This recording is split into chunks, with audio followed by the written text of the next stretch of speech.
Di balik rerimbunan hutan jati yang seolah tak berujung, terselip sebuah permukiman kecil, dusun bayangan, sebuah kantong ketenangan yang memendam bisikan-bisikan masa lalu yang tak pernah benar-benar padam. Suasana di sana selalu sunyi, namun bukan jenis kesunyian yang menenangkan. Lebih mirip kebisuan yang menanti, menyembunyikan sesuatu di balik tirai malam. Penghuninya tak banyak, dan sebagian besar dari mereka terbiasa mengunci pintu rapat-rapat. Bahkan sebelum matahari benar-benar tenggelam di ufuk barat, seakan-akan ada hal-hal yang hanya berani menunjukkan diri di bawah selubung gelap. Di ujung sebuah lorong batu sempit yang jarang terjamah karena tak mengarah kemana-mana selain sepetak tanah lapang dan pemakaman tua yang terlupakan, berdirilah sebuah warung kecil milik Mak Jah. Warung itu, jika dilihat di siang hari, tampak begitu biasa. Dinding kayunya keropos dimakan usia, atap sengnya berkarat dan berderit setiap kali angin berembus pelan, dan tak ada satupun papan nama yang terpajang. Letaknya persis berseberangan dengan kuburan desa, tempat di mana leluhur mereka, konon, dikuburkan tanpa upacara, tanpa batu nisan, hanya gundukan tanah yang perlahan kembali menyatu dengan alam. Mak Jah sendiri adalah seorang janda paruh baya, hidup sendirian dalam kesunyian sejak suaminya, Pak Tejo, meninggal secara tragis puluhan tahun lalu, tertimpa pohon jati raksasa saat melakukan penebangan ilegal di hutan. Ia memilih membuka warung ini sebagai satu-satunya tumpuan hidup. Ia jarang sekali berbicara panjang lebar, bahkan kepada tetangganya sendiri. Tubuhnya kurus, rambutnya selalu disanggul seadanya, dan matanya seolah menyimpan rahasia. Sebuah kisah yang tak pernah terucap. Yang membuat warung Mak Jah tak biasa bukanlah hanya letaknya yang terpencil atau suasananya yang suram, melainkan jam operasionalnya. Warung itu nyaris tak pernah buka di siang hari. Namun, begitu jarum jam melewati tengah malam, warung itu selalu ramai. Penduduk desa yang terjaga akan samar-samar melihat siluet-siluet aneh bergerak pelan di lorong sempit itu, melangkah tenang menuju warung. Kadang terdengar tawa lirih, kadang seperti suara sendok yang beradu dengan mangkuk. Meski begitu, tak ada satupun warga dusun bayangan yang berani mendekat untuk memastikan siapa gerangan yang datang. Desas-desus pun mulai menyebar. Dari mulut ke mulut, ada yang berbisik warung Mak Jah melayani makhluk-makhluk dari alam lain. Ada yang percaya Mak Jah menjual sesuatu yang bukan sekadar kopi atau mie rebus. Bahkan ada yang mengaku melihat arwah suaminya, Pak Tejo, datang ke warung pada malam-malam tertentu, padahal ia sudah dikubur bertahun-tahun lamanya. Beberapa pemuda pernah mencoba iseng mendekat, mengintip dari kejauhan, hanya untuk pulang dengan wajah pucat pasi, enggan bercerita. Salah satu dari mereka bahkan tak bisa bicara selama 3 hari penuh. Sejak itu, warga desa seolah bersepakat untuk membiarkan warung itu sendiri. Tak ada yang berani bertanya lebih jauh. Tak ada yang berani menyebutnya aneh. Mereka hanya menutup jendela lebih cepat dan menghindari lorong sempit itu saat malam tiba. Namun, warung Mak Jah tampaknya memiliki kehidupannya sendiri, tak terikat oleh waktu. Di saat rumah-rumah lain terlelap dalam gelap, warung kecil itu justru menyala terang, seperti mata yang tak pernah terpejam. Lampu minyak di sudut warung terus menyala, meski sumbunya kadang bergetar tersentak angin malam. Dari kejauhan, samar-samar terdengar suara halus sendok yang beradu dengan gelas, suara kursi kayu yang digeser, bahkan tawa kecil yang terdengar samar-samar. Tapi, siapa yang datang? Tak ada warga yang mengaku mampir ke sana, dan tidak ada yang melihat siapapun masuk lorong sempit itu. Setelah matahari terbenam, bisikan-bisikan baru pun bermunculan. Beberapa orang menebak warung itu jadi tempat istirahat para sopir truk kayu ilegal yang keluar masuk hutan jati pada malam hari. Tapi jikapun pernah ada, tak pernah terlihat lagi saat pagi harinya. Orang-orang mulai bertanya-tanya, siapa sebenarnya pelanggan Mak Jah? Namun, Mak Jah tetap tenang seolah tak terganggu oleh bisik-bisik tetangga. Ia hanya bilang bahwa warungnya memang buka malam, karena itu waktu yang sepi dan nyaman untuk berjualan. Pembelinya sopan-sopan, selalu bayar dengan uang yang baik, tidak pernah bikin ribut, katanya pada Pak Carik, kepala dusun, yang pernah bertanya sambil setengah bercanda. Namun, ada sesuatu yang tak biasa. Maja tidak pernah tahu dari mana para pembelinya datang. Mereka tidak pernah masuk beramai-ramai. Tahu-tahu sudah duduk, memesankan kopi pahit, kadang nasi goreng, atau mie rebus. Wajah mereka pun sulit dikenali. Dalam temaram lampu minyak, mata mereka sering tertutup bayangan topi. Sorotnya datar, kadang tidak bicara sepatah kata pun. Tapi mereka tetap membayar dengan uang kertas biasa. Meski warnanya agak pudar dan kadang terasa sedikit lembab, seperti baru dikeluarkan dari tanah basah. Pernah suatu malam, Makja menyadari salah satu pelanggannya duduk terlalu diam, tak minum, tak bicara, hanya duduk menunduk. Saat ia mendekat, orang itu mengangkat kepalanya perlahan. Wajahnya pucat, matanya kosong, dan kulitnya seperti berlapis kabut. Tapi sebelum Makja sempat berkata apa-apa, pelanggan itu menghilang begitu saja, seolah hanya bayangan. Anehnya, meja tempatnya duduk tetap menyisakan jejak gelas kopi. Bahkan, ada uang 5 ribuan terlipat rapi di bawah piring. Makja hanya memungutnya, menarik napas panjang, lalu kembali menyapu lantai kayu pelan-pelan. Ia tak banyak bertanya, tak ingin tahu lebih dari yang diperlukan. Yang penting warung tetap hidup, meski malam makin pekat dan pelanggan makin asing. Di dusun bayangan, Joko adalah simbol kenakalan yang tak berbahaya. Pemuda berlidah tajam, penuh lelucon, dan wajah santai yang membuat siapapun enggan membawanya terlalu serius. Baginya, hidup adalah panggung komedi, dan ia pemeran utamanya. Maka ketika isu menyeramkan tentang warung tua milik Makja kembali mengemuka, Joko menanggapinya dengan tawa keras dan komentar pedas. Itu cuma cerita emak-emak gabut yang kebanyakan nonton sinetron horor, katanya sambil menyulut rokok kretek. Di balik tawanya, rasa penasaran terus menggerogoti Joko. Semakin banyak orang membicarakan lorong sempit ke warung Makja, semakin besar dorongannya untuk menyelidiki dan membuktikan bahwa semua itu hanya mitos. Dan ia memilih malam Jumat Kliwon, malam yang dikenal paling basah, dengan hal-hal tak terlihat. Dengan jaket usang dan senter kecil yang redup, Joko melangkah menyusuri jalan setapak menuju lorong yang katanya angker. Sesampainya di mulut lorong, di kejauhan, warung Makja masih berdiri. Lampunya menyala kekuningan, memantul samar di tanah basah. Tak terdengar satupun suara, hanya detak jantungnya sendiri yang semakin cepat. Ia berjongkok di balik semak, menyipitkan mata, dan disitulah ia melihatnya. Makja, sosok tua renta yang harusnya hanya duduk menunggu pelanggan, malah terlihat sibuk. Ia berjalan dari meja ke meja, membawa piring, menyajikan kopi, membersihkan meja yang tak kotor.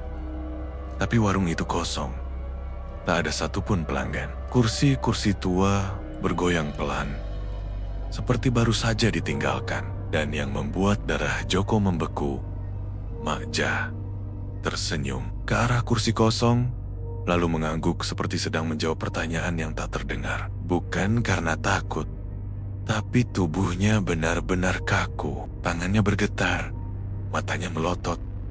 Udara mendadak terasa berat, bau menyengat seperti tanah kuburan basah bercampur dupa memenuhi paru-parunya. Suara samar terdengar seperti banyak orang berdoa dalam bahasa asing. Ketika Joko akhirnya memaksakan tubuhnya mundur, sesuatu terjadi. Salah satu kursi di warung itu bergerak, perlahan mundur dari meja. Seperti seseorang baru saja berdiri dari duduknya. Itu cukup untuk membuatnya lari. Joko berlari sekencang-kencangnya, tersandung akar, jatuh membentur batu. Tapi tak pernah berhenti. Ia tiba di rumahnya dalam keadaan porak-poranda baju robek, tubuh berdarah, wajah pucat pasi. Ibunya menjerit, Tapi Joko hanya diam, duduk memeluk lutut di sudut rumah. Sejak malam itu, ia tidak pernah berbicara lagi. Hari-hari berikutnya, Joko berubah. Ia tak lagi berkeliaran di desa, tak lagi tertawa, apalagi melontarkan candaan. Setiap malam, ia duduk di sudut yang sama, menatap kosong ke dinding. Kadang, saat malam terlalu sunyi, ia berbisik lirih, "Jangan duduk di kursi itu." Dia belum pergi. Warga desa panik dan mendatangkan dukun dari desa tetangga. Tapi semua usaha gagal. Joko tetap diam, matanya kosong, dan tubuhnya bergetar setiap kali mendengar kata warung. Akhirnya, warga dusun Bayangan tak lagi membicarakan lorong itu. Mereka tahu, warung Maja bukan tempat untuk orang biasa. Dan lorong sempit itu, sejak malam Joko masuk ke dalamnya, sudah jadi bagian dari sesuatu yang tak bisa dijelaskan dengan logika. Bahkan siang hari pun, tak ada yang berani melintas di sana. Karena mereka tahu satu hal, beberapa kursi, jika kau duduk di atasnya, kau mungkin tidak akan bangkit sebagai dirimu lagi. Makja mulai memperhatikan sesuatu yang berbeda dari biasanya. Sudah beberapa minggu belakangan ini, uang hasil dagangannya selalu terkumpul rapi di dalam laci meja. Tidak berkurang, tidak ada yang hilang, bahkan kadang lebih banyak dari biasanya. Padahal, ia merasa hanya melayani 2 atau 3 pembeli setiap malam. Meski beberapa lembar terlihat sangat kusam, seperti baru diangkat dari tanah basah atau ditemukan di sela buku tua. Ada juga yang berbau aneh, seperti bau anyir besi atau daun busuk. Namun yang paling membuat Makja resah adalah keadaan warungnya setiap pagi. Setiap kali ia bangun dan membuka pintu, warungnya selalu dalam keadaan rapi dan bersih. Meja tertata, gelas-gelas sudah dicuci dan tersusun di rak. Bahkan lantainya terlihat seperti baru disapu. Padahal, ia tidak ingat pernah membersihkannya malam sebelumnya. Ia juga tidak pernah merasa lelah atau mengantuk saat melayani pembeli. Tapi begitu pagi datang, tubuhnya serasa remuk dan kepalanya berat seperti habis begadang berhari-hari. Awalnya, Makja mencoba mengabaikannya. Ia berpikir, mungkin ia terlalu capek, atau mungkin secara tidak sadar, ia tetap membersihkan warung sebelum tidur. Ia menenangkan hatinya, mengusap wajah dengan air dari kendi, lalu bergumam sendiri, "Mungkin aku yang lelah." Cuman itu.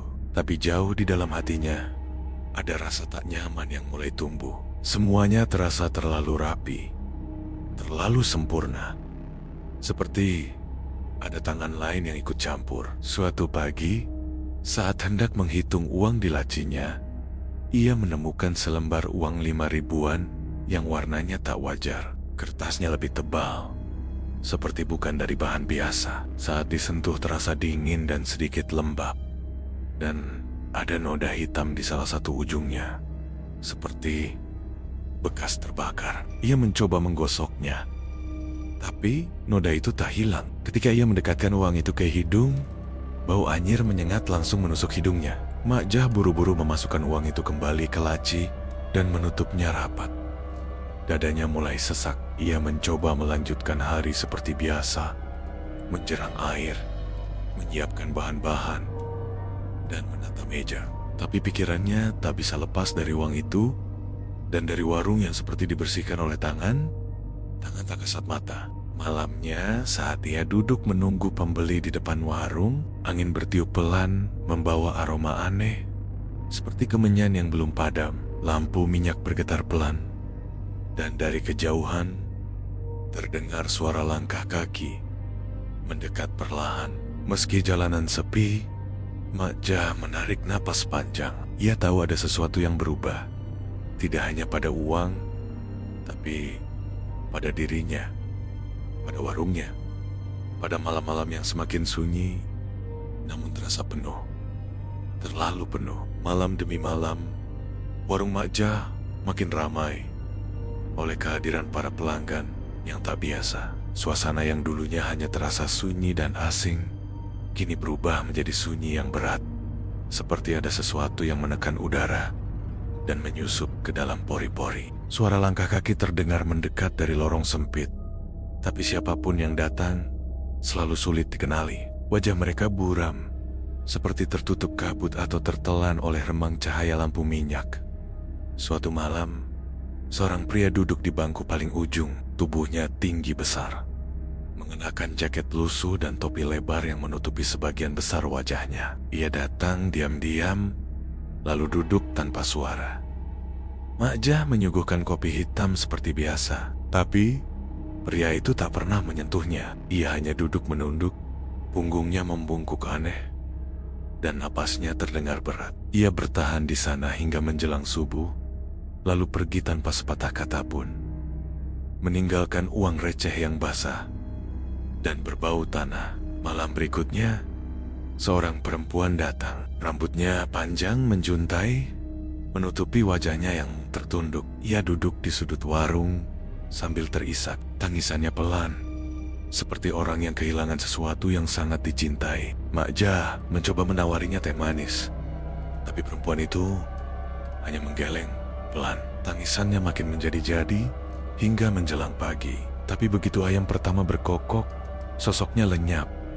Tak ada suara, tak ada jejak. Bangku tempat ia duduk pun kosong, hanya menyisakan sisa embun dingin di permukaannya. Malam lainnya, suara tawa anak kecil memenuhi warung. Seorang bocah laki-laki duduk di lantai, tertawa-tawa sambil menyusun sesuatu yang tak terlihat. Tangannya bergerak lincah, seolah sedang bermain kelereng. Tapi di mata Mak Jah, tidak ada satupun kelereng di sana. Anak itu terus tertawa, memanggil-manggil seseorang dengan nama yang tak dikenal. "Ayo main lagi, satu lagi," katanya sambil tertawa nyaring.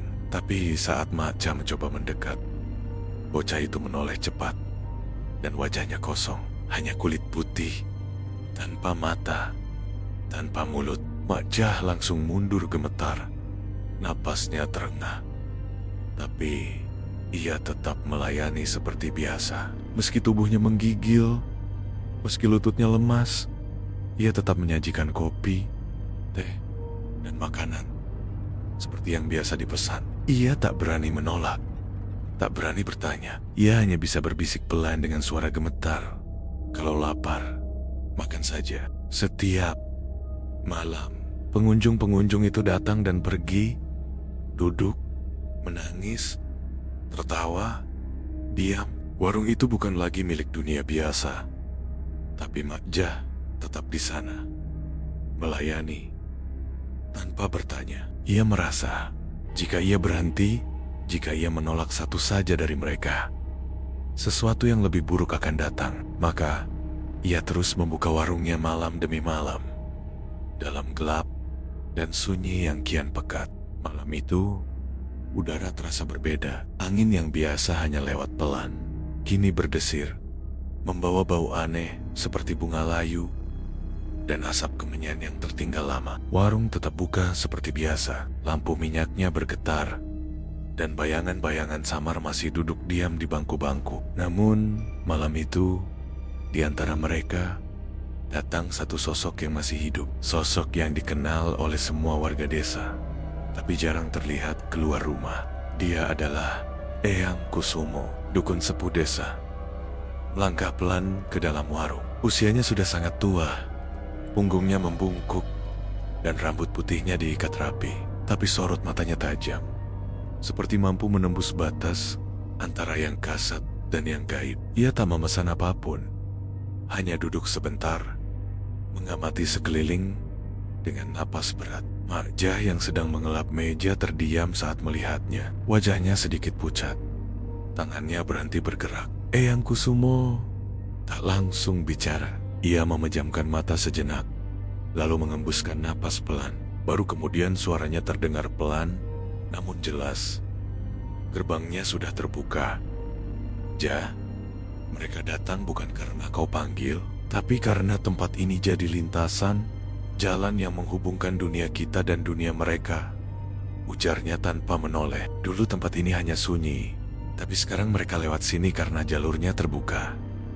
Terlalu terbuka." Mak Jah menggigit bibirnya. Ia tahu benar siapa yang dimaksud dengan mereka. Wajah-wajah tanpa nama, suara-suara asing, dan langkah-langkah ringan yang tak pernah meninggalkan jejak. Ia mencoba bersikap tenang, meski hatinya gelisah.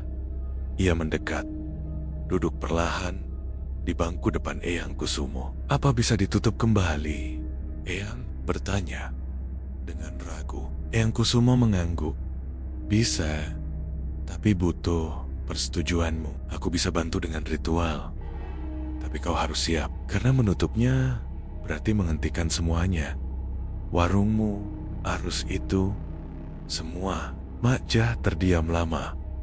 Ia menatap warung kecilnya. Tempat itu sudah menjadi bagian hidupnya. Meski penuh keganjilan, ia tak pernah merasa diganggu secara langsung. Ia hanya jualan, tak mengusik, tak memanggil, tidak berniat buruk. Dengan suara lirih, ia menjawab, "Saya cuma jualan, Eyang.